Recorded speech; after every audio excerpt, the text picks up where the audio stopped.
Cekidikul, Cikidot. Hai, saya Polida. Saya akan menjelaskan apa sih itu standarisasi jaringan seperti OSI. Standarisasi jaringan seperti OSI atau Open System Interconnection adalah kerangka kerja konseptual yang dirancang untuk menyederhanakan dan menstandarisasi komunikasi antara berbagai sistem dan perangkat jaringan dengan membaginya menjadi 7 lapisan. Dia masing-masing memiliki fungsi spesifik untuk memastikan interoperabilitas antara perangkat yang berbeda. Hai, saya Aswin. Di sini saya akan menjelaskan apa itu tujuan standarisasi jaringan. Yang pertama itu ada interoperabilitas, yaitu memungkinkan berbagai jenis perangkat dan sistem komputer untuk berkomunikasi satu sama lain secara efektif melalui protokol standar tanpa peduli vendor atau teknologi yang digunakan. Hai, saya Lesnat. Di sini saya akan melanjutkan apa itu tujuan standarisasi jaringan, yaitu fleksibilitas. Fleksibilitas yaitu mengoperasikan data tingkat rendah dari jaringan, sehingga pengembang sistem tidak perlu memahami setiap aspek secara mendalam dan dapat dengan cepat membangun sistem yang kompleks. Hai, saya Ramsis. Saya akan melanjutkan tujuan standarisasi jaringan seperti dasar pengembangan, menyediakan model absensi yang jelas bagi para insinyur untuk merancang dan mengembangkan jaringan dan aplikasi. Hai, saya Fadli. Di sini saya akan menjelaskan 7 lapisan OSI. Model Open System Interconnection atau biasa disebut OSI. Dikembangkan oleh organisasi internasional untuk standarisasi dan beberapa pihak lain pada akhir tahun 1970-an. Bentuk pertama model ini dipublikasikan pada tahun 1984 sebagai ISO 7498.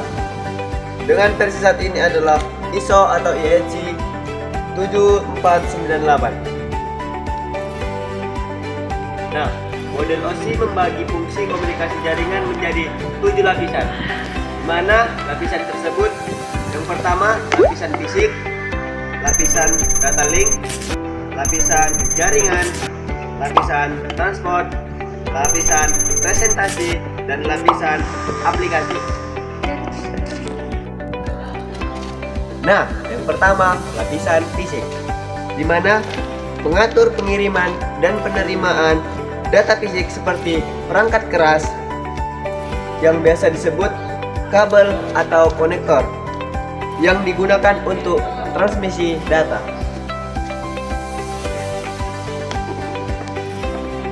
Hai, saya Sofren. Saya akan melanjutkan 7 lapisan OSI. 2. Lapisan data link atau data link layer, mengatur cara data dikirimkan antar perangkat dalam jaringan lokal, termasuk pemecahan data menjadi framing dan pemeriksaan kesalahan transmisi data. Hai, saya Vitas. Saya akan melanjutkan 7 lapisan model OSI. Lapisan jaringan atau network layer mengatur pengalamatan logis atau seperti IP address dan menentukan jalur routing atau jalur data terbaik dalam jaringan. 4.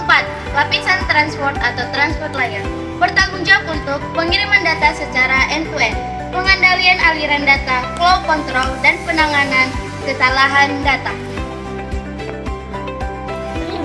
Lapisan sesi atau session layer, yaitu mengelola pembukaan, pemeliharaan, dan penutupan sesi komunikasi antar perangkat. 6. Lapisan presentasi atau presentation layer mengatur format data, pengkodean, kompresi, dan enkripsi sehingga data dapat dipahami oleh aplikasi di lapisan atas. 7. Lapisan aplikasi atau application layer merupakan lapisan tertinggi yang menyediakan terbuka bagi pengguna untuk berinteraksi dengan aplikasi yang menggunakan layanan jaringan. A few moments later. Sekian video presentasi